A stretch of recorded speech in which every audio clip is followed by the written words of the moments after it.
المتین الکریم۔ نہایت ادب و احترام کے ساتھ نبی آل نبی پہ درود و سلام کا ہدیہ پیش کریں۔ پڑھیں بآواز بلند اللہ رب محمد صلی اللہ علیہ وسلم نحن عباد محمد صلی اللہ علیہ وسلم صلاۃ و سلام علیک یا رسول اللہ صلی اللہ تعالی علیہ وسلم۔ میرے امام فرماتے ہیں اہل سنت کا ہے بیڑا پار، اصحاب حضور نجم ہے اور ناؤ ہے عطرت رسول اللہ کی۔ ہم جماعت اہل سنت سے تعلق رکھتے ہیں، ہمارے ہاتھ میں دامن صحابہ بھی ہے، دامن اہل بیت بھی ہے۔ سرور کائنات صلی اللہ تعالی علیہ وسلم کی ایک حدیث پاک ہے جس کو ہر آدمی بڑے دھیان سے سنے اور آج کے دور کے اعتبار سے اس کا انطباق کرے۔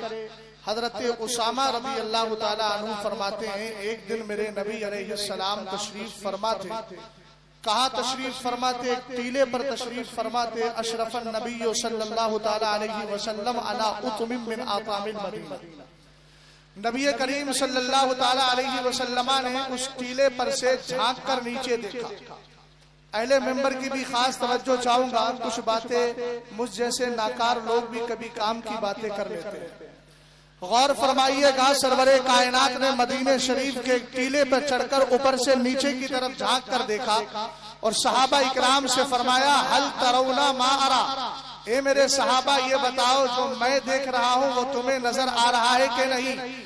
صحابہ اکرام نے عرض کیا نہیں میرے آقا۔ تب سرور کائنات نے ارشاد فرمایا انی لا ارا الفتنہ خلال بیوت، انی لا ارا الفتنہ تقع خلال بیوتکم کمواقع القطر، اور ایک روایت میں ہے کوقع القطر۔ سرور کائنات صلی اللہ تعالی علیہ وسلم نے ارشاد فرمایا میں اس وقت اپنی آنکھوں سے دیکھ رہا ہوں تمہارے گھروں کے اندر فتنے ایسے اتر رہے ہیں جیسے بارش کے قطرے تمہارے گھروں میں ٹپکتے ہیں اور گرا کرتے ہیں۔ ابھی برسات کا موسم گزرا ہے، ہر آدمی جانتا ہے جب بارش برستی ہے اور اس کے قطرے گرتے ہیں ہر جگہ پر گرا کرتے ہیں۔ آج ہمارے پورے ہندوستان کو آپ دیکھیں، ہر گھر کے اندر ایک عجیب کہانی ہے، ہر علاقے میں ایک عجیب کہانی ہے، ہر جگہ ایک نیا فتنہ پیدا ہو رہا ہے۔ سرور کائنات نے پہلے ہی فرما دیا، لیکن یہ کون سا فتنہ ہے؟ آئیے ذرا مسلم شریف کی حدیث پاک کو اٹھائیں۔ سرور کائنات صلی اللہ تعالی علیہ وسلم نے فرمایا یکون فی آخر الزمان دجالون کذابون یاتونکم من الاحادیث بما لم تسمعوا انتم ولا آباؤکم فإیاکم وإیاہم لا یضلونکم ولا یفتنونکم۔ سرور کائنات نے فرمایا آخری زمانے میں میری امت میں دجال، مکر و فریب کرنے والے، جھوٹ بولنے والے لوگ پیدا ہوں گے۔ تمہارے پاس ایسی ایسی باتیں لے کر کے آئیں گے جو نہ تم نے سنی ہوگی نہ تمہارے آباء و اجداد نے سنی ہوگی۔ سرور کائنات ہم کریں کیا؟ میرے نبی نے فرمایا فَإِيَّاكُمْ وَإِيَّاهُمْ۔ یہاں پڑھے لکھے لوگ ہیں، ہو سکتا ہے کوئی ڈاکٹر بھی ہو، کوئی انجینئر ہو، کوئی پروفیسر ہو، کوئی کسی مجال سے تعلق رکھتا ہو، لیکن سب سے عرض کروں گا بچنے کا صرف یہی مطلب نہیں ہے کہ جتنے بھی آج فتنے پیدا ہو رہے ہیں ان کی محفلوں میں نہ جاؤ۔ بچنے کا یہ بھی مطلب ہے اپنے موبائل پر ان کی کلپیں سماعت مت کرو، ان کی تقریریں مت سنو۔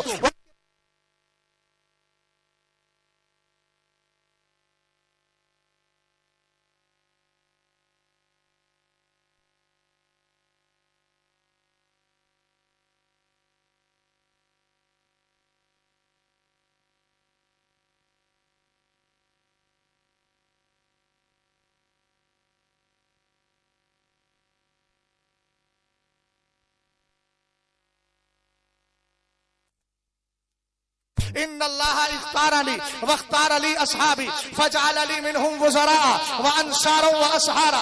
آقا کریم علیہ السلام فرماتے ہیں اللہ نے مجھے بھی چن لیا اور میرے لیے میرے صحابہ کو بھی چن لیا ہے۔ کسی کو انصار بنایا ہے، کسی کو رشتہ دار بنایا ہے، کسی کو وزیر بنایا ہے۔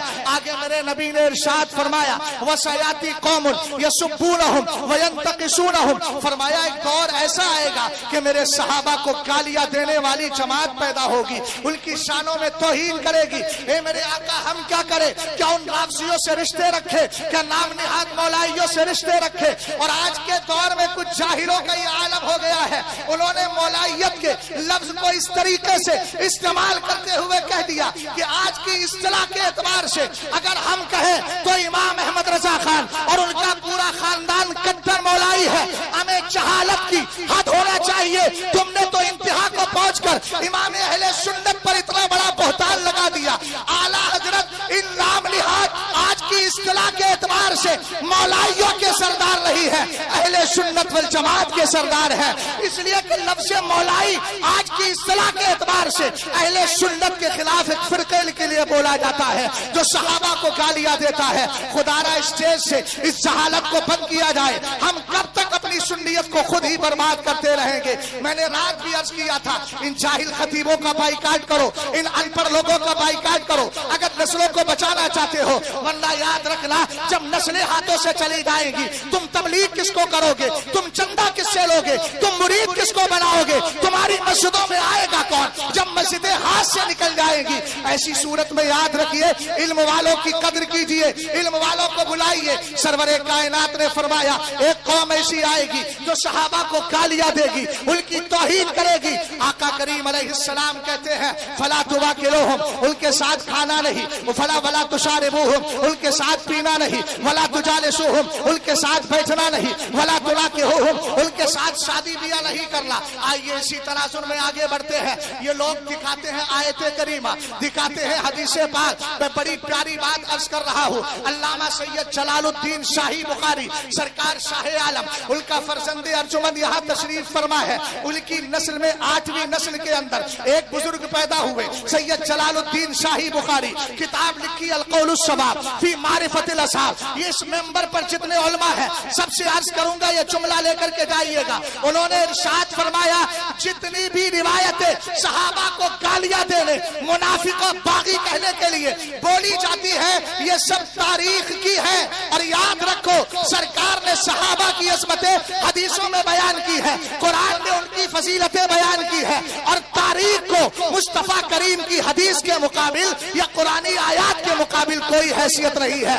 اس لیے کہ تاریخ امتی کی ہے اور حدیث میرے مصطفیٰ کریم علیہ السلام کی ہے. نبی کے قول کو سامنے رکھے ایک حدیث پیش کی جاتی ہے بخاری شریف کی. یہاں میں بڑی ذمہ داری سے عرض کرنا چاہتا ہوں, بخاری کو صحیح جو کہا گیا ہے وہ اس کے اکثر کے اعتبار سے کہا گیا. یہ کوئی دعوی کل نہیں کر سکتا کہ اس میں ساری حدیثیں سند کے اعتبار سے صحیح ہے, اس میں بھی کچھ غیر صحیح حدیثوں کا غیر صحیح حدیثیں داخل ہو گئی ہے. ایک حدیث سنا رہا ہوں جس کو پیش کرنے کے بعد سیدنا امیر معاویہ کی جنگ صفین کے مسئلے پر یہ رافضیت کہتی ہے معاذ اللہ وہ منافق ہے. کوئی کچھ بولتا ہے, کوئی کچھ بولتا ہے. حدیث کو اختصار کے ساتھ پیش کرتا ہوں. حدیث پاک کے راوی حضرت ابو سعید ہے. آپ کی بارگاہ میں اکرمہ اور اکرمہ کے ساتھ عبداللہ ابن عباس کے بیٹے علی دونوں گئے, اور جانے کے بعد کہا حدیث سنائیے. انہوں نے حدیث سنائی, کہا کنا نحملو لبنتن لبنتن وعمارو لبنتین لبنتین. فرمایا مسجد نبوی کی تعمیر چل رہی تھی. الگ الگ روایتیں ہیں, کوئی کہتا ہے غزوہ خندق کا موقع ہے, کوئی کہتا ہے مسجد نبوی شریف کی. اس اعتبار سے بھی امیر المومنین فی الحدیث تشریف فرما ہے. اس کے متن میں بھی اضطراب ہے, اور اضطراب رسول کریم صلی اللہ تعالی علیہ وسلم کے صحابی کہتے ہیں ہم ایک ایک اینٹ اٹھا رہے تھے, وہ دو دو اٹھا رہے تھے. فرآہ النبی صلی اللہ علیہ وسلم, میرے نبی کی نظر پڑی. سرور کائنات نے ان کے لیے کیا کیا, ینفض التراب عنہ, سرکار قریب گئے, ان کے جسم سے مٹی کو ہٹانے لگے اور اٹھا کر فرماتے ہیں, ہٹا کر فرماتے ہیں ویھا عمار تقتلہ الفیۃ الباغیہ. کہا کہ عمار کو ایک باغی گروہ قتل کرے گا, ایک باری گروہ شہید کرے گا. رسول کریم صلی اللہ علیہ وسلم کی حدیث پاک کو سن لیا. سننے کے بعد آپ نے کہا اعوذ باللہ من الفتن, میں فتنوں سے اللہ کی پناہ چاہتا ہوں. اہل علم ذرا توجہ کرے, ہم جب اس حدیث کی سند کی طرف جاتے ہیں اور ہم نے علامہ ابن حجر حیثمی شافعی مکی کی کتاب تطہیر الجنان کو اٹھایا. اٹھانے کے بعد جب پڑھا انہوں نے فرمایا وجوابہ ان ذالک انما یتم لو صح الحدیث ولم ينکر تعویلہ فاذا لم فَإِذَا لَمْ يَصِحَّ فَلَا يُسْتَدَلُّ بِهِ. فرمایا وَالْأَمْرُ كَذَلِكَ فَإِنَّ فِي سَنَدِهِ ضَعْفًا يَسْقُطُ الْإِسْتِدْلَالُ بِهِ.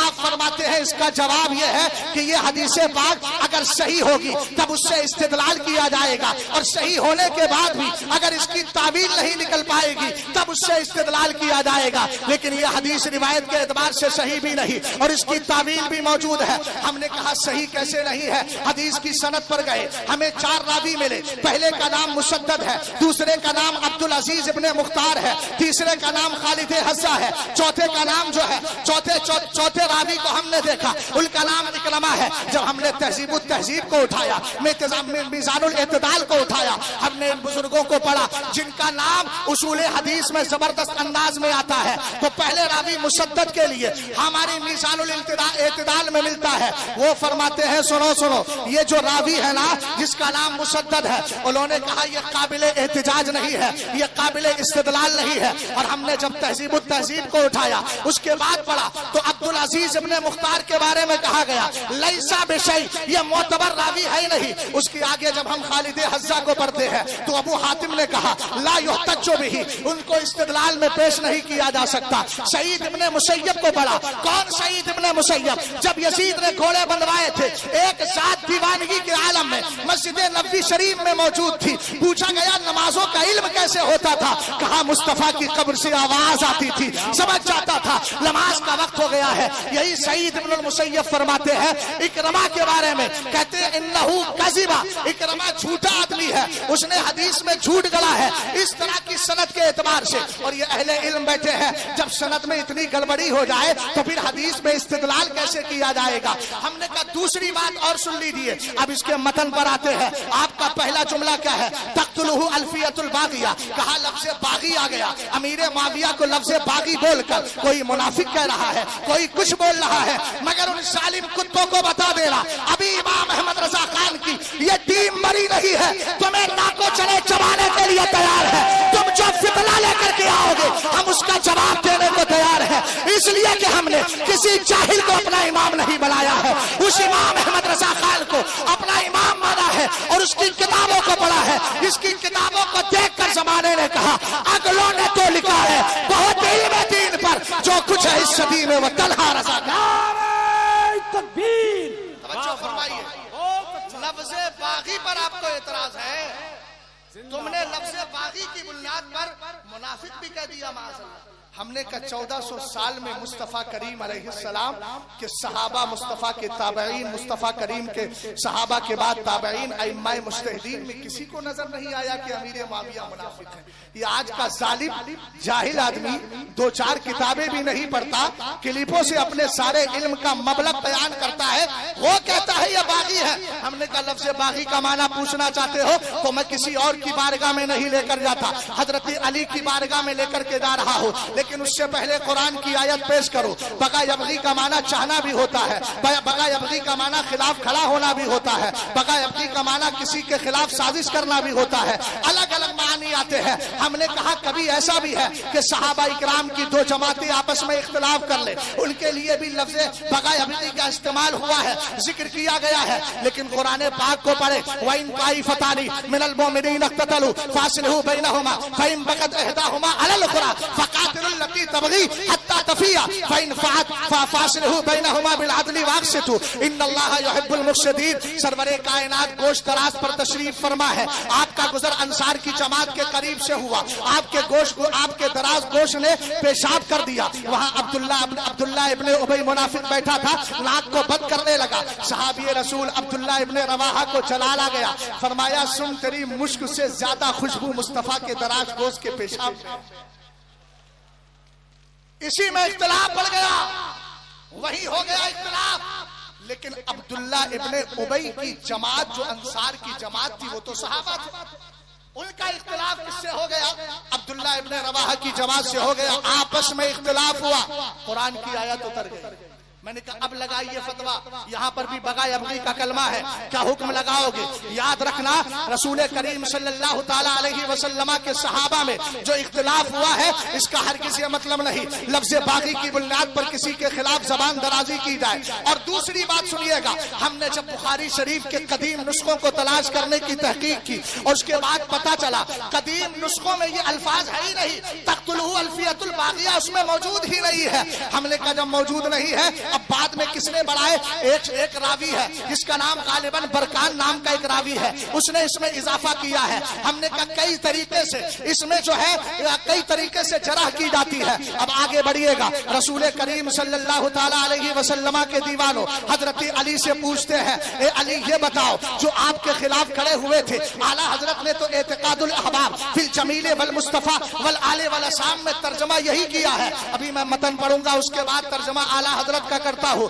ذرا غور فرمائیے گا. حضرت علی رضی اللہ تعالی عنہ ہے, کتاب کا نام شرح المقاصد ہے, معتبر کتاب ہے باب عقائد میں. وہ فرماتے ہیں والمخالفون بغاة لخروجهم على الامام الحق لشبهة وهي تركه القصاص ولقول النبي صلى الله عليه وسلم تقتله الفية الباغية وقد قتل على يد اهل الشام ويقول علي رضي الله تعالى عنه اخواننا بغوا علينا ليسوا كفارا ولا فسقة ولا سلامة لما لهم من التعبير. ذرا محبت سے بول جائیں سبحان اللہ. شرح المقاصد نے مسئلہ حل کر دیا. انہوں نے فرمایا حضرت علی کے جو مخالف تھے جنگ صفین میں یا اس کے علاوہ جنگ جمل کی بات ہے, دونوں میں فرمایا یہ سب ان کے خلاف کھڑے ہو گئے تھے اس لیے کہ امام برحق کے خلاف کیا تھا. اب یہاں دھوکہ دیا جاتا ہے, ارے آپ بھی تو کہہ رہے ہو, اعلیٰ حضرت بھی تو کہہ رہے ہیں کہ وہ حق کے مقابل آئے تھے, علی حق پر تھے. ہم نے کہا احمق زمانہ, لفظ حق کا ایک ہی معنی نہیں ہوتا ہے, یہ لفظ مشترک ہے اور اس کی الگ الگ کیفیات ہوتی ہے. اس اعتبار سے اگر تو دیکھے گا تو اس کے معنی سیاق و سباق کے اعتبار سے بدل جاتے ہیں. قرائن ظاہرہ باطنہ کی بنیاد پر, لفظیہ حالیہ کی بنیاد پر معنی بدل جاتے ہیں. رسول کریم صلی اللہ تعالی علیہ وسلم کے دیوانوں ذرا غور کیجیے گا, حضرت مولا کائنات کے مقابل جو کھڑے ہوئے ایک شبہ کی بنیاد پر انہوں نے کہا تھا امیر معاویہ نے آپ حضرت عثمان غنی کے قاتلوں سے بدلہ لو. حضرت علی رضی اللہ تعالی عنہ نے حالات کے تناظر میں آپ نے ان سے بدلہ لینا مناسب نہیں سمجھا. اب دونوں کا اجتہاد ہوا. اب یہ اجتہاد ہم پوچھتے ہیں, آج کے ان جاہلوں سے نہیں پوچھیں گے, امام غزالی سے پوچھتے ہیں. امام غزالی فرماتے ہیں ان اختلاف علی و معاویہ کان مبنیا علی الاجتہاد. امیر معاویہ اور علی کا اختلاف اجتہاد قرآنی پر تھا. توجہ فرمائیے گا, حضرت مولا کائنات رضی اللہ تعالیٰ عنہ سے پوچھا گیا تھا, آپ نے فرمایا سنو لیسو کفارا, یہ جو میرے مقابل آئے تھے یہ سب ہمارے بھائی تھے جو ہمارے خلاف. سبحان اللہ. دوسری بات اور سنیے گا, علامہ گلزار صاحب بس میں 2-4 منٹ اور چاہوں گا اس لیے کہ آپ کی کرم نوازی ہو گئی. آپ نے کم سے کم پی کے پلا کے میں کشو, کچھ تو بچی کچی ہو دو, قطرہ دو قطرہ ہی صحیح, کچھ تو برائے نام دو. آج ایک ذہن یہ بنتا ہے کہ لوگ اپنوں کی تقریر کرواتے ہیں. میں نے کہا یہ ذہن بالکل غلط ہے. محنت کرتے ہیں الحمدللہ اور کوشش یہی رہتی ہے کہ ہمارے جو مہمان آئے ہیں ان کی گفتگو کرائی جائے. آج بھی رات بھی انہوں نے مجھے پوری طریقے سے صاف کر دیا اور اب بھی ان کا ارادہ یہی تھا لیکن کرم نوازی ہو گئی. صاحب احسان مانتا ہوں. ذرا غور فرمائیے گا, رسول کریم صلی اللہ تعالی علیہ وسلم کے پیارے صحابی حضرت علی کا کہہ رہے ہیں, ارے بھائی علی کو مانتے ہو تو علی کی بھی مان لو نا. حضرت علی نے کہا لیسو کفارا, لا تو یہ کافر تھے, ولا ظلامتا, لا یہ ظالم تھے, ولا فسقتا, لا یہ فاسق تھے. اے میرے مولا کیوں نہیں تھے؟ فرمایا لما لهم من التاویل, اس لیے کہ ان کے پاس ایک تعویل تھی اور اسی تعویل کی بنیاد پر یہ چیز انہوں نے کی. پتہ یہ چلا سنیو, جب مجتہدین کے درمیان اختلاف ہوتا ہے تو ہم وہاں پر انگلیاں نہیں اٹھاتے. یہ مجتہدین قربان ہے ان صحابہ مجتہدین پر. حضرت امیر معاویہ عام صحابی نہیں ہے, اللہ نے منصب اجتہاد پر فائز کیا تھا. اسی لیے تو عبداللہ ابن عباس کی روایت ہے بخاری شریف کی, ابن ابو ملیکہ آئے کہنے لگے اوترا معاویہ تو برکاتن امیر معاویہ تو ایک ہی رکعت پڑھتے ہیں وتر کی. آپ نے فرمایا ماہ زبان بن کر فإنه قد صحب النبی صلی اللہ علیہ وسلم, وہ نبی کے صحابی ہے, جو دیکھ کر رہے ہیں وہ دیکھ کر ہی کر رہے ہوں گے, ان کے پاس اپنی دلیل ہوگی. بس آخری بات عرض کر رہا ہوں, مجھے یہ بتائیے جنگ صفین پہلے کی ہے یا صلح حضرت امام حسن پہلے کی؟ جنگ صفین پہلے ہے نا. جلدی بول دیجیے, آپ جتنا جلدی بول دیں لیں گے اتنی جلدی ختم ہو جائے گی. جنگ صفین پہلے ہوئی نا, صلح امام حسن بعد میں ہوئی. میرے سرکار نے کیا کہا تھا؟ لعل اللہ یصلح بہ بین فئتین عظیمتین من المسلمین. سرکار نے کہا تھا یہ میرا بیٹا ان ابنی ھذا سید, یہ میرا بیٹا حسن سردار ہے. بولیے بولیے سردار ہے. کہا اس کے ذریعے اللہ مسلمانوں کی دو بڑی جماعتوں کے درمیان صلح کرا. ہم تو سند مصطفیٰ علیہ السلام کے اہل بیت ہی کے لے کر آ رہے ہیں. جنگ صفین پہلے ہے, حضرت امام حسن کی صلح بعد میں ہے. بغاوت کی بنیاد پر اگر امیر معاویہ کو معاذ اللہ منافق اور کافر کہنے والوں رافضی کتوں تو یہ بتاؤ امام حسن پر کیا حکم لگاؤ گے اور مصطفیٰ کی حدیث کے بارے میں کیا کہو گے؟ بس چلتے چلتے ابن عساکر کی روایت اٹھا کر اس مسئلے کو کلیئر کر کے جاتا ہوں.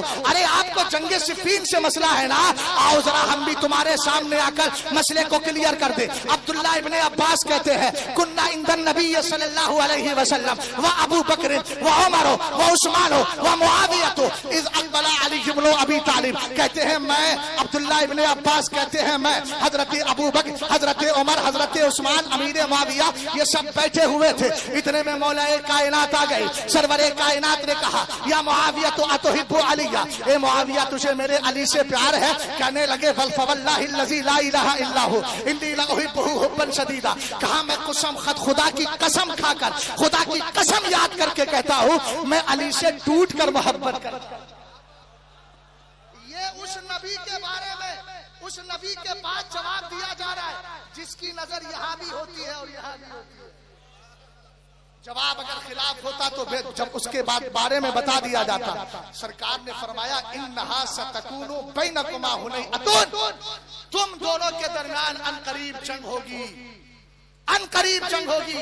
حضرت امیر معاویہ نے کہا فما یکون بعد ذالک, حضور اس کے بعد کیا ہوگا؟ میرے نبی نے فرمایا عفو اللہ وغفرانہ والدخول الی الجنہ. فرمایا اس کے بعد اللہ کی طرف سے بخشش بھی ہو جائے گی, مغفرت بھی ہوگی, جنت میں داخلہ ہوگا.